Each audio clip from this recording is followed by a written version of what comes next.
রাসূল সাল্লাল্লাহু আলাইহি ওয়াসাল্লামের শানে বেয়াদবি করেছে।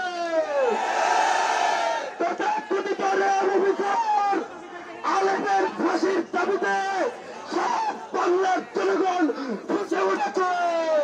কিছুদিন যাবৎ যে সকল নাস্তিক মুরতাদদের আস্ফালন শুরু হয়েছে, এই সকল রাখাল রাহাত, এই সকল নাস্তিক সাতিরা রাসূলদের পেছনে কেন আছে আমরা জানি।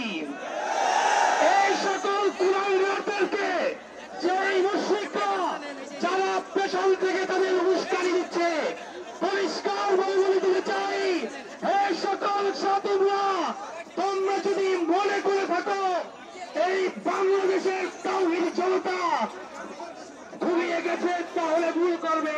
যেমনি ভাবে স্বৈরাচারী শেখ হাসিনা পালাতে বাধ্য হয়েছে, একই ভাবে এই শেখ হাসিনার নাতিপুতি, এই শেখ হাসিনা যে সকল নাস্তিকদেরকে তৈরি করেছিল, ওই সকল নাস্তিক কুলাঙ্গাররা আজকে আমাদের এখানে বিশৃঙ্খলা সৃষ্টি করতে চাচ্ছে।